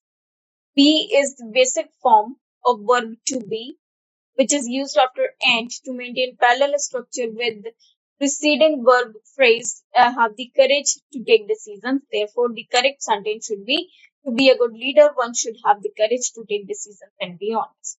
Okay. चलिए आगे बढ़ते हैं next question पे. That is question number 28. This question number 28. These poisonous gases will affect our health. So these poisonous gases will affect. देखिए असर डालने के लिए हम लोग वर्ड यूज करते हैं अफेक्ट, है ना. वर्ब होता है अफेक्ट, जिसका होता है असर करना, और इफेक्ट एक नाउन होता है जिसका अर्थ होता है असर, है ना. और ये वर्ब है. यहाँ पर हमें वर्ब की रिक्वायरमेंट है. विल एक मोडाइल है एंड एक मोडाइल के बाद हम लोग वर्ब की फर्स्ट फॉर्म का प्रयोग करते हैं. यहाँ पर जो एरर होगा वो आपका सी पार्ट में माना जाएगा. Okay, C is the correct answer. Replace effect with affect. The word effect is commonly confused with affect. Here is the difference. Effect is a noun, refers to the result or outcome of an action. For example, the new policy had a positive effect on productivity. Affect means to influence or produce a change in something. For example, the new policy will affect productivity. In the sentence, these poisonous gases will affect our health. The correct word to use is affect, not effect. Explanation will affect. This indicates that the poisonous gases will influence or have an impact on our health. Our health, this is the object of the verb affect, specifying what will be influenced by the poisonous gases. The corrected sentence should be, this is the, okay, the corrected sentence should be these poisonous gases will affect our health. चलिए इसी बात पे बढ़ जाते हैं next question पे. That is question number 29. My brother hanged my clothes. मेरे brother ने मेरे क्लोथ्स को टांग दिया. लेकिन जरा यहाँ पर एक वर्ड देखिए, हैंग. अब हैंग में क्या एरर है, इसी में हमारा एरर है. क्यों है भाई, एक वर्ड होता है हैंग जिसके दो वर्ब फॉर्म्स होते हैं. एक होता है हैंग्ड और एक होता है hung. Okay, hanged and hung. Hanged होता है फांसी पे लटकाना, जबकि हंग होता है कपड़े टांग. तो यहाँ पर कपड़े टांगने की बात हो रही है तो हम लोग हंग का प्रयोग करेंगे, ना कि हैंग का. Okay, so be replace hanged with hung. This is the distinction between the verbs hang and hang depending on their usage. Hang, verb past tense hung. This is used when referring to suspending something from above without causing death. For example, I hung the picture on the wall. Whereas the word hang, verb past tense hanged, this is used specifically in the context of causing death by suspending someone by the neck. For example, the criminal was hanged for the crimes. In this sentence, my brother hanged my clothes. The correct verb form to be used is hung, not hanged. Unless your brother caused your clothes to be suspended to death, which seems very unlikely or impossible. Therefore, the corrected sentence should be my brother hung my clothes. Okay. चलिए आ जाते हैं next question पे। This is question number 30। We have to return back immediately. अब याद रखिएगा return back कभी भी एक साथ यूज नहीं होता। ये लिखा है आपका बी पार्ट में, तो जी एरर हो जाएगा आपका B part. Okay, remove back from the word return. The grammatical error in this sentence we have to return back immediately is the redundancy of the word back. The word return already implies going or coming back to a place. Therefore, using back after return is redundant. The correct sentence should be we have to return immediately. Okay. चलिए आ जाते हैं next पे. The data shows that the unemployment rate has raised to 6.1%, the highest in 5 years. अब यहाँ पर एक word आप देख रहे होंगे रेस्ट। रेस्ट को मैंने आपको स्टार्टिंग में जब वर्ब स्टार्ट किया था तभी मैंने ट्रांजिटिव और इंट्रांजिटिव वर्ब्स के केस में आपको बताया था कि जो रेज है ये ट्रांजिटिव वर्ब है जिसका मतलब होता है किसी चीज को उठाना या बढ़ाना। क्योंकि राइज जो चीज खुद से उठ जाए, बढ़ जाए, इंक्रीज हो जाए उसको राइज कहते हैं ना, वो इंट्रांजिटिव वर्ब। अब यहाँ पर डेटा ऐसा दिखलाता है, ऐसा शो करता है कि जो अनएम्प्लॉयमेंट रेट है वो बढ़ गया। अब बढ़ क्या गया? अनएम्प्लॉयमेंट रेट, मतलब सब्जेक्ट बढ़ा, सब्जेक्ट के लिए बात हो रही है। और जब सब्जेक्ट के लिए बात हो रही है तो हम लोग नॉमिनेटिव केस का प्रयोग करेंगे। सॉरी, सब्जेक्ट के लिए बात हो रही है तो हम इंट्रांजिटिव वर्ब का प्रयोग करेंगे। तो रेज्ड की जगह हम लोग किसका प्रयोग कर लेंगे? Rise. Okay, to 6.1%, the highest in 5 year. Okay, तो आपका जो एरर होगा वो मान लिया जाएगा आपका बी पार्ट में। Okay, so answer is B part, replace raised with risen. The grammatical structure or error in the sentence, the data shows that the unemployment rate has raised to 6.1% at the highest in the 5 years, is the incorrect verb form raised. In this context, the correct verb to be used is rise and not raise. Okay? Rise verb means to go up or increase. Rise verb means to lift or elevate something. In this case, we are describing no unemployment rate has increased and how it has been selected. Okay, therefore risen is the appropriate verb to used over here. Okay, so the correct sentence will be the data shows that the unemployment rate has risen to 6.1%, the highest of the 5 year. Okay, चलिए आगे बढ़ते हैं next question. Next question is 32 question number. देखिए next question है, the river has overflown its banks. Overflow मतलब जैसे river है, river में जो पानी है वो पानी बाहर आ गया है ना. तो जब ओवरफ्लो हो गया, पानी बाहर आ गया है, तो यहाँ पर एक बात का याद रखिए, एक वर्ड होता है ओवरफ्लो, है ना, और एक वर्ड होता है फ्लाई. ठीक है, अब फ्लो की सेकेंड फॉर्म होती है फ्लोड, थर्ड फॉर्म होती है फ्लोड ना. मैं सिर्फ फ्लो की बता रही हूँ, नॉट ओवरफ्लोड. ओके, अगर हम ओवरफ्लो है तो ओवरफ्लोड कर सकते हैं, ओवरफ्लोड कर सकते हैं. जबकि फ्लाई की सेकंड फॉर्म होती है फ्लू और थर्ड फॉर्म होती है फ्लाई, फ्लोन. ओके, अब पानी नदी से बाहर आया तो ऑब्वियसली वो उसके किनारे से बाहर आ गया तो वो ओवरफ्लो हो गया, है ना. और ओवरफ्लो की पास्ट फॉर्म क्या होगी? ओवरफ्लोड होगी. क्योंकि फ्लाई उड़ थोड़ी ना गया पानी, ओवरफ्लोन. अगर मैं फ्लोन बात करूं तो फ्लोन किसकी थर्ड फॉर्म है? फ्लाई. जबकि यहाँ पर पानी उड़ा नहीं है, पानी बाहर आया है. फ्लो, फ्लो मतलब बहना और फ्लाई मतलब उड़ना. तो यहाँ पर जो जरूरत है वो बहने वाले पानी की जरूरत है. तो यहाँ पर हम फ्लोड शब्द का प्रयोग करेंगे, ना कि फ्लो. तो एरर है बी पार्ट में. Error is in B part, replace overflown with overflowed. The grammatical error in the sentence the river has overflown its banks is used in the word overflown. So the correct sentence will be the river has overflowed its banks. I have already told you the meaning of fly and its various use. Okay. चलिए अब आगे बढ़ते हैं next पे. Question number 33. The competitive edge for survival lies in the effective use of information technology. The competitive edge है survival का, lies in the effective use of information technology. मतलब वो उस पे निर्भर करता है ना. लेज का मतलब होता है अपनी किसी चीज की स्थापना करना. जबकि यहाँ पर जो सेंटेंस है वो क्या है? The competitive edge for survival. जो कॉम्पिटिटिव एज है सर्वाइवल के लिए, lies in the effective use of information technology. तो यहाँ पर हम लेज की जगह लाइज का प्रयोग करेंगे तो एरर हो जाएगा आपका बी पार्ट. लाइज का मतलब होना, कहीं सिचुएटेड होना, लोकेटेड होना. लेज का मतलब होता है रखना, बिछाना. ओके, तो यहाँ पर लेज का हम प्रयोग करेंगे, replace lays with lies. Okay, lies का हमें प्रयोग करना है लेज की जगह. The grammatical error in the sentence, the competitive edge for survival lays is effective use of information technology. Is the incorrect form of verb lays. The correct form of the verb in this context is lies, not lays. Lies is the singular subject tense form used to lie in the sense of being located or situated. It is used to indicate after something is located where essence of sometime something resides. Lays is the present tense of the verb to lay, which means to put or place something down. In the sentence provided, the competitive edge is the subject. Lies correctly indicates the verb where this competitive edge is found or situated. And the effective use of information technology is a prepositional phrase that describes where the competitive edge is located. Okay, therefore the correct sentence should be the competitive edge for survival lies in the effective use of information technology. चलिए आगे बढ़ते हैं next question पे, that is question number 34. My friend you must not have spoken this. जब भी हम लिखते हैं my friend you must not have spoken, अब यहाँ पर हम किसी को एडवाइस दे रहे हैं और एडवाइस के लिए हम लोग शुड वर्ड का प्रयोग करते हैं. तो यहाँ जो एरर हो जाएगा आपका वो बी पार्ट में होगा. The error is in the part B. My friend you must not have spoken this is part B. The correct sentence grammatically and in terms of conveying the intended meaning you should use should not have. Must not की जगह हम लोग should का use कर सकते हैं क्योंकि वो एक समझाने के लिए यूज होता है कि एडवाइस देने.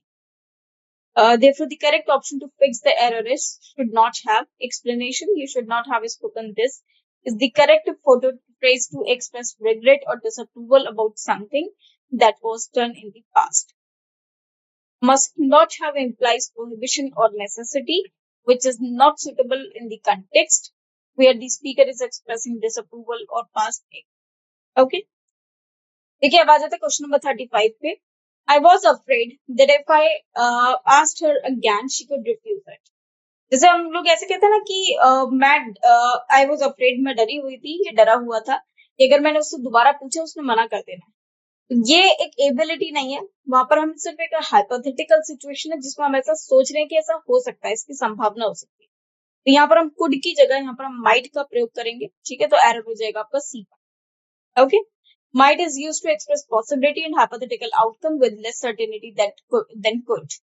In the context of expressing fear or concern about a potential failure, future action, refusing might is more appropriate because it suggests a possibility rather than a stronger likelihood implied by could.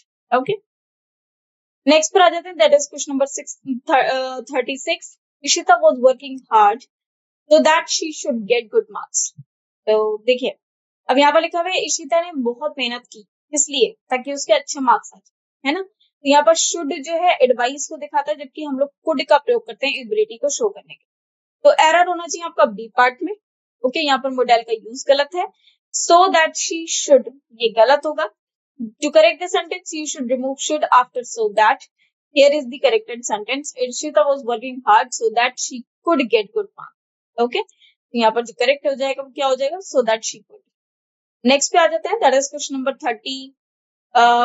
Okay, ये question number 36 का ही explanation है. So that she could is the correct phrase to express the purpose or intention behind Ishita's working hard. Could indicates the possibility or ability to achieve good marks as a result of her hard work. Part A, Ishita was working hard is grammatically correct and indicates ongoing action in the past. Get good marks is also correct and expresses the desired outcome of the hard work. Now, question number 37. My students could have went to the college. My students, मेरे students could have went. अब देखिए have के बाद हम लोग third form की प्रयोग करते हैं, नॉट सेकंड फॉर्म. तो यहाँ पर जो एरर होगा वो आपका किस में हो जाएगा, बी पार्ट में. ओके, तो error is in B part. The error is in B part of the sentence he went to. The correct sentence you should have used you have gone to instead of have went to. So the corrected sentence will be my students could have gone to the college. Therefore, the correct option to fix is the error B. Okay. ये explanation है. Could जो होता है वो could have gone to is the correct form to indicate a possibility or potential action in the past. Gone is the past participle, or you can say verb third form, which always comes after have, has, or any form of have. The rest of sentence remains unchanged. My students could is correctly used to express their ability or possibility to perform an action. Okay. Can I open the window? अब can एक modal है, modal के बाद वाला verb हमेशा first form में, यहाँ पर opened की जगह open का प्रयोग होना चाहिए, बी पार्ट में error हो जाएगा.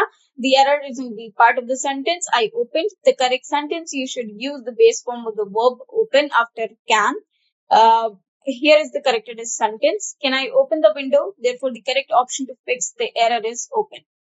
Okay, can I open is the correct structure when asking for permission or ability to perform an action. Opened is the past form, which is not appropriate here since the sentence is asking about a present or future action, opening the window. Okay, and after modal, we can only use for the first form. Now let us move to the question number 39. We has to obey our teachers. बिल्कुल simple आ रहा है. We एक singular subject है जिसके साथ हम लोग have का प्रयोग करते हैं. सॉरी, we एक प्लूरल सब्जेक्ट है जिसके साथ हम प्लूरल वर्ब का ही प्रयोग करते हैं. यहाँ पर have की जगह has होगा, आंसर हो जाएगा B पार्ट में.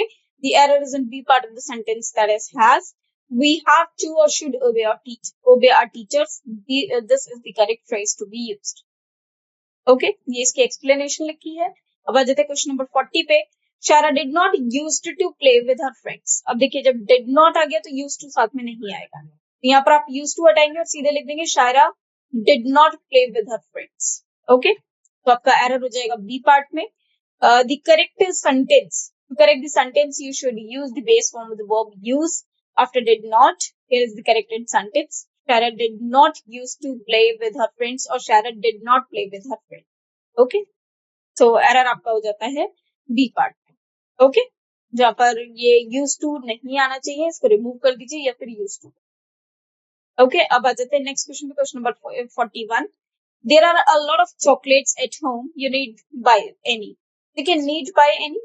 अगर मैं आपसे कहूँ कि बहुत सारी चॉकलेट्स घर पे रखी हैं, तो मैं यही तो कहूंगी कि भाई बहुत सारी चॉकलेट्स घर पे हैं, आपको खरीदने की जरूरत नहीं है. और जरूरत नहीं है इस फ्रेज को लिखने के लिए हम लोग नीड नॉट का प्रयोग करते हैं. Okay, need not buy. Need not buy means आपको और कोई जरूरत नहीं है ना खरीदने की, है ना, या और ज्यादा खरीदने की जरूरत नहीं है. तो एरर होगा हमारा सी पार्ट में. So error is in part C. You need buy any. This should be replaced with you need not buy any. Okay. So जो हमारा यहाँ पर आंसर होगा वो क्या हो जाएगा? You need not buy any. Need not buy any. है ना, ये जो लिखा हुआ है ये हमारा करेक्ट सेंटेंस होना चाहिए. ओके, चलिए आगे बढ़ते हैं. Question number 42. India will won the match. अब मैंने आपको पहले भी बताया था, विल एक मॉडल है, मॉडल के साथ हम हमेशा वर्ब का फर्स्ट फॉर्म प्रयोग करते हैं. तो वॉन की जगह विन का प्रयोग होना चाहिए, इसलिए बी पार्ट में एरर होगा. ठीक है, तो एरर हो जाएगा आपका बी पार्ट में. The error is in the part B of the sentence. Will won. India will win the match should be the correct sentence. This one should be replaced with win. Okay. Next आ जाता है question number 43 पे. The captain along with his team are practicing very hard for the forthcoming match. अब मैंने आपको पहले भी बताया था, जब भी हम along with का प्रयोग करेंगे तो वर्ब डिपेंड करेगा फर्स्ट सब्जेक्ट पे. फर्स्ट सब्जेक्ट कैप्टन है और कैप्टन के अकॉर्डिंग जो हमारा वर्ब होगा वो भी कैसा होगा? सिंगुलर का ना. यहाँ पर आर हमारा यूज करना गलत हो जाएगा. बी पार्ट में हमारा एरर कंसिडर किया जाएगा. इस प्रैक्टिसिंग होना चाहिए आर प्रैक्टिसिंग की जगह. In this sentence, the subject is the captain along with his team. This is the singular subject because the captain is the main subject and along with his team is prepositional phrase that does not affect the number of the subjects. Okay. The verb are is the sentence in plural. However, since the subject is singular, the captain along with his team, the correct verb form should be singular to match. The captain along with his team is practicing very hard for the forthcoming match. Next question पे आ जाते हैं, that is question number 44. Our success or our failure largely depend on our actions. So here success or failure मतलब इन दोनों में से कोई भी है. तो ये अगेन सिंगुलर सब्जेक्ट हो गया तो वर्ब भी सिंगुलर होगा, तो डिपेंड की जगह डिपेंड्स का हम प्रयोग करेंगे. तो ये एरर हो जाएगा बी पार्ट में. Largely depends. In the sentence, the subject is our success or our failure. The subject is singular noun phrase because it refers to one of the two outcomes, success or failure. When you have a subject connected by or nor, the verb should agree with the nearer part of the subject. Okay, the verb depend on the sentence is plural. However, because the subject, our success or our failure is singular, the verb should be singular as well. To correct the error, the verb depend should be changed to its singular form.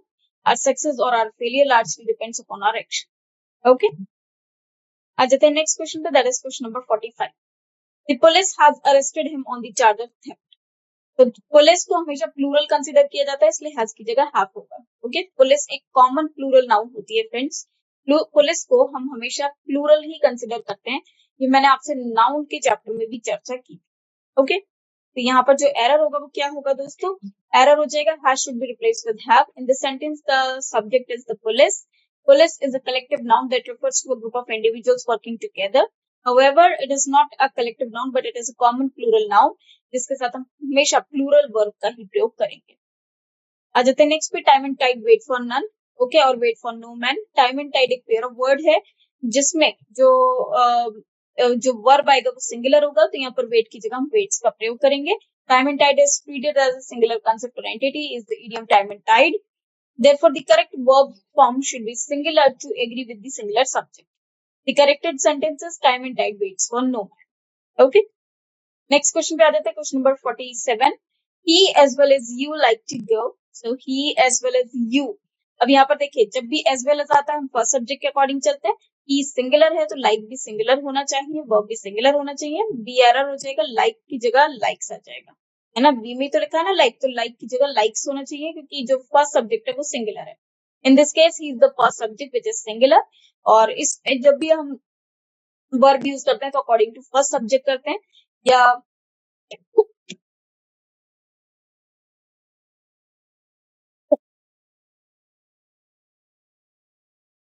और singular subject यहाँ पर होना चाहिए, singular verb यहाँ पर होना चाहिए. he as well as you likes to go. Next question 48. The new taxation rates announced by the government are bound to affect the export sector.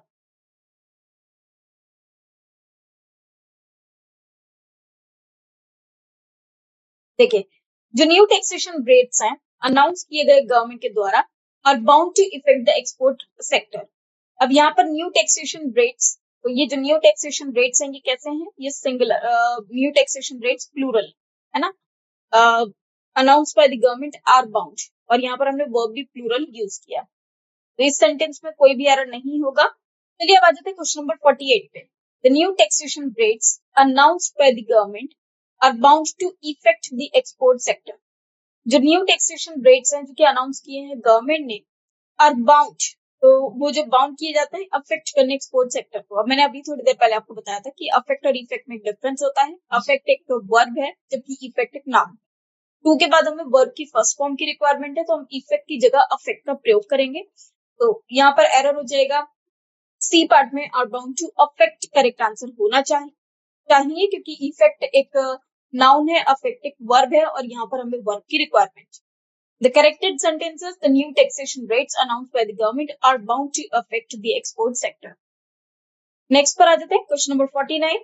On many occasions we did help the poor people by way of giving them food to eat and clothes to put on. अब देखिए, did के साथ हम first form का प्रयोग करते हैं help का, या फिर हम इसमें हेल्प यूज करते हैं. तो ये जो एरर होगा आपका वो बी पार्ट में माना जाएगा. ठीक है, तो error is in B part. It should be we did help the poor. Okay. On many occasions, we did help the poor people by way of giving them food to eat and clothes to put on. Now, this is question number 50. Although the manager was keen on getting the work done through Sudhir yesterday, he tries to avoid it. इस sentence में manager was keen, past की बात हो रही है. The work done through Sudhir yesterday, he tries to avoid it. यहाँ पर tries की जगह हम लोग tried का प्रयोग करेंगे क्योंकि बात past tense की हो रही है, तो C पार्ट में एरर हो जाएगा. और वैसे भी tried के बाद हम avoiding यूज, tried के बाद हम to avoid यूज करेंगे. Okay. So here the correct sentence should be although the manager was keen on getting the work done through Sudhir yesterday, he tried to avoid it. Okay. Next question पे आ जाता है question number 51. I never considered him to be a person who would go back on his promise and then do not even apologize. अब I never considered him to be a person who would go back. and is on his promise and then do not even apologize. इस sentence में अगर आप देखें तो I never considered him to be a person who would go back on his promise and then do not even apologize. इस sentence में जो error होगा वो इसमें डू नॉट की जगह हम लोग सिर्फ यूज करेंगे then not even apologize. Okay, क्योंकि ये सिंपल सेंटेंस है. The phrase do not even apologize should correct to not even apologize to use the correct spelling of the verb form.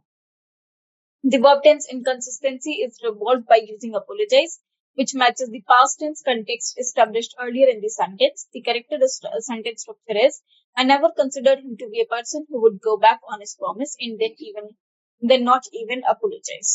Okay. You should never carry tales or told ill for others. अब देखिए, जब भी हम बात करते हैं और की, है ना, तो और में दोनों तरफ हमारा सेम ग्रामेटिकल स्ट्रक्चर होना चाहिए.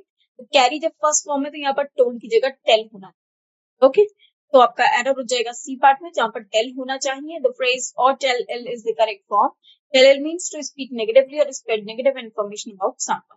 Okay, so the correct sentence will be, you should never carry tales or tell ill for others or ill of others. Now question number 53. No sooner I had spoken than he left. तो यहाँ पर no sooner I had की जगह हम लोग had I का प्रयोग करेंगे. जैसे कि रूल ऑफ इन्वर्शन में हमने देखा है, यदि कोई भी सेंटेंस की शुरुआत इनमें से किसी वर्ड से होती है, जैसे no sooner, hardly, scarcely, barely, तो उस केस में हम लोग रूल ऑफ इन्वर्शन का प्रयोग करते हैं.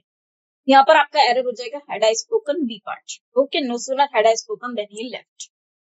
नेक्स्ट पे आ जाता है question number 54. A city dweller finds it difficult to pass away the time in a village. Okay, अब देखिए, a city dweller finds, city dweller को ऐसा लगता है, डिफिकल्ट लगता है to pass away the time in a village, कि वो किस तरह से पास करेगा अपना टाइम विलेज में. तो यहाँ पर टू पास होगा, अवे नहीं होगा. पास अवे का मतलब होता है डेथ हो जाना, है ना, जबकि यहाँ पर टाइम को स्पेंड करना, है ना, कैसे टाइम पास करेगा. तो यहाँ पर जो करेक्ट सेंटेंस बनेगा वो क्या बनेगा, a city dweller finds it difficult to pass the time in a village, और एरर हो जाएगा आपका बी पार्ट में.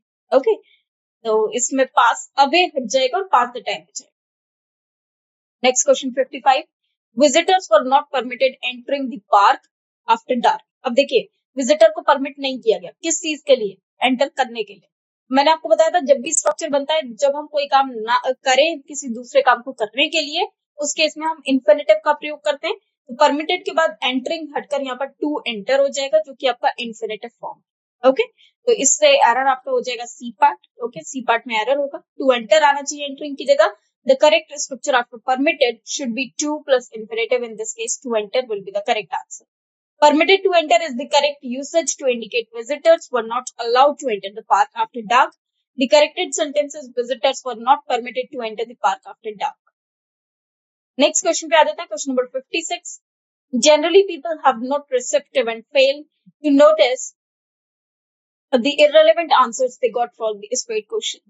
अब लिखा generally people have not receptive, यहाँ पर हैव नॉट रिसेप्टिव की जगह होना चाहिए generally people are not receptive. जब हम किसी के पर्सन के स्टेट बीइंग को दर्शाते हैं तो हम लोग आर इज या एम का प्रयोग करते हैं या वॉज का, है ना, बी की किसी फॉर्म का प्रयोग करते हैं. हैव हम पोजीशन के लिए शो यूज करते हैं. तो यहाँ पर हैव ना करके आ जाएगा आर नॉट रिसेप्टिव, है ना, कि generally people are not receptive, generally people receptive नहीं होते.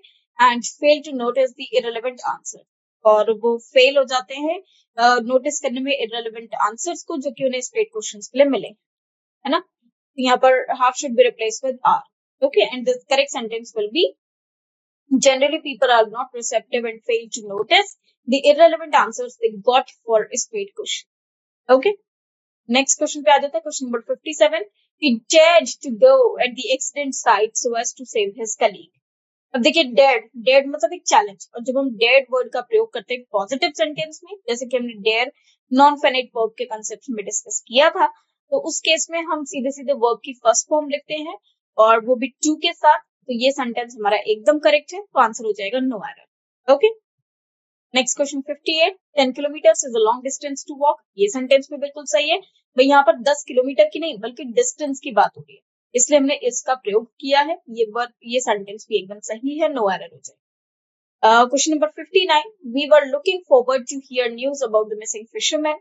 जब भी हम कभी एक्सप्रेशन यूज करते हैं looking forward to, in addition to, या फिर हम यूज करते हैं addicted to, with a view to, तो उसके बाद हम हमेशा वर्ब विद आईएनजी का प्रयोग करते हैं। तो यहाँ पर टू हियर की जगह हम लोग हियरिंग का प्रयोग करेंगे, तो एरर हो जाएगा आपका बी पार्ट में। जहां पर टू हियर लिखा है तो टू हियर की जगह टू हियरिंग होगा, क्योंकि इन सारे एक्सप्रेशंस के बाद हम हमेशा जेरेंट फॉर्म को यूज करें।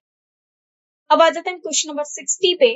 One of the questions he asked me was whom you travel with। अब देखिए, आप किसके साथ आपने ट्रेवल किया, तो यहाँ पर हम whom you travel with नहीं आएगा, यहाँ पर क्या आएगा, क्वेश्चन की फॉर्म। क्या आ जाएगा, ये एरर होगा आपका सी पार्ट में। क्या क्वेश्चन होना चाहिए यहाँ पर, who did you travel with, whom did you travel with। Okay, यहाँ पर क्वेश्चन होगा whom did you travel with, क्योंकि सिंपल जो क्वेश्चन का स्ट्रक्चर होता है उसमें पहले क्वेश्चन वर्ड आता है, फिर हेल्पिंग वर्ब आता है ना, तो whom did you travel with।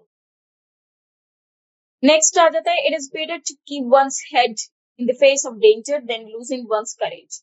इस तरह के जो सेंटेंस होते हैं उसमें जैसे यहाँ पर लिखा है it is better to keep, है ना, तो it is better to keep one's head in the face of danger than losing one's courage. तो यहाँ पर दोनों साइड सेम स्ट्रक्चर यूज होना चाहिए, इसलिए आपका एरर हो जाएगा सी पार्ट में, टू लूज वंस करेज होना चाहिए। The correct sentence will be it is better to keep one's head in the face of danger than to lose one's courage. Next question number 62 हो जाता है, to die with honour is better than live with dishonour. तो फिर से वही same चीज है, to die with honour is better than to live with dishonour. Okay, so here error will be C part, to live यहाँ पर होना चाहिए, to die with honour is better than to live with dishonour. Next question number 63 आ जाता है, Gauri told me his name after he left. तो देखिए, जब भी हम कहते हैं कि उसने मुझे अपना उसका नेम बताया, कब, उसके चले जाने के बाद, मतलब ये एक्शन पहले हुआ तो इसमें आ जाएगा ही हैड लेफ्ट, पास्ट की बात हो रही है ना। जब दो पास्ट सेंटेंस एक साथ आ जाए तो जो एक्शन पहले हुआ हो उसको हम हमेशा पास्ट परफेक्ट टेंस में लिखते हैं, तो यहाँ पर हो जाएगा ही हैड लेफ्ट, तो सी पार्ट में एरर होगा, यहाँ पर हो जाएगा ही हैड लेफ्ट। तो Gauri told me his name after he had left. However, ये टेंस का एरर है, इसको हम टेंस में एक बार फिर से डिस्कस करेंगे। We had a lot of difficulty to find the house. Okay, so हमको बहुत ज्यादा कठिनाई का सामना करना पड़ा घर को ढूंढने के लिए। तो घर को ढूंढने के लिए हमें कठिनाई का सामना करना पड़ा, इसलिए हम इन फाइंडिंग का प्रयोग करेंगे। Okay, so in finding, the phrase "in finding" is more appropriate here because it correctly conveys the difficulty experienced during the process of finding something. Okay, so the correct sentence will be we had a lot of difficulty in finding the house.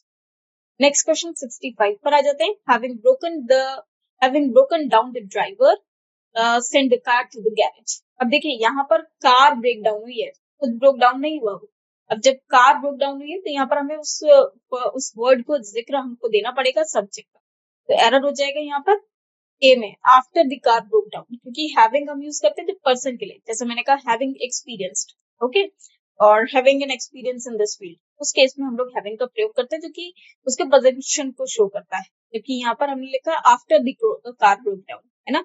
यहाँ जो correct phrase होना चाहिए वो after the car break down, मतलब जैसे car खराब हो गई, the driver send the car to the garage, जो ड्राइवर है उसने कार को गैरेज में भेज दिया ठीक होने के लिए। Next question 66, palm oil is beneficial and is used to make products ranging from soap to biodiesel. So it should be palm oil is beneficial and is used to। देखिए, इसके बाद यदि वर्ब आती है तो वो हमेशा पास्ट फॉर्म में होनी चाहिए, मतलब थर्ड फॉर्म में, तो is used to make, okay, so is used to make होना चाहिए, जो बी पार्ट में एरर होगा। So the correct sentence will be palm oil is beneficial and is used to make products ranging from soap or biodiesel, okay। ये एक passive sentence होगा। When students are ill, they find that they have a lot of work to catch up when they return. तो जब students बीमार थे, when students are ill, they find that they उन्होंने पाया कि that they have a lot of work to catch up when they return. जब students बीमार थे, they find that they have a lot of work। अब देखिए, ये सब कुछ ये एक तरह से पास्ट टेंस में चल रहा है ना, कि जब स्टूडेंट्स बीमार थे तो उनके पास बहुत सारा वर्क था, जब वो वापस आए तो उनको बहुत सारा वर्क उसमें करना पड़ेगा, तो ये एरर हो जाएगा आपका सी में। C recover is used to in place of return, okay, जब वो रिकवर हो जाएंगे, है ना। When students are ill, they find that they have a lot of work to catch up when they were recover, okay, when they will recover। यहाँ पर sentence दे रखा है when they return, रिटर्न नहीं, जब वो रिकवर हो जाएंगे तब उनके पास बहुत सारा काम हो जाएगा करने के। अब आ जाता है क्वेश्चन नंबर 68 पे। The secretary and the principal of the college are attending the district development council meeting at the collectorate. अब इसमें the secretary and the principal of the college, यहाँ पर आर लिखा हुआ है, attending the district development council meeting at the collectorate. इसमें कोई भी एरर नहीं होगा क्योंकि दोनों ये प्लूरल सब्जेक्ट है, तो प्लूरल ही वर्ब का प्रयोग किया गया है। Question 69, the secretariat comprises of many air condition rooms. अब सेक्रेटरीट सिंगुलर है तो हमने यूज करा कंप्राइजेस, लेकिन कंप्राइजेस के साथ हम ऑफ का प्रयोग नहीं करते। यहाँ पर जो एरर होगा वो आपका हो जाएगा बी, कंप्राइजेस आना चाहिए, कंप्राइजेस ऑफ नहीं होना चाहिए। अब आ जाते हैं लास्ट क्वेश्चन पे, that is question number 70। You should avoid to travel in the rush hour. Avoid के साथ हमें हमेशा ट्रैवलिंग का प्रयोग करना चाहिए as per the rules of gerund, जो कि हमने नॉन फाइनाइट वर्ब्स में देखा। तो यहाँ पर बी पार्ट में एरर होगा, टू ट्रैवल में टू ट्रैवल की जगह हम लोग ट्रैवलिंग का प्रयोग करेंगे। You should avoid travelling in the rush hour. Okay, तो ये सारे हमारे क्वेश्चंस थे, 70 क्वेश्चंस थे related to verb chapter. I hope कि सारे क्वेश्चंस आपको समझ में आए होंगे अच्छे से। नेक्स्ट सेशन में हम लोग कुछ और चैप्टर को स्टार्ट करेंगे। ओके, जब तक के लिए थैंक्स टू यू।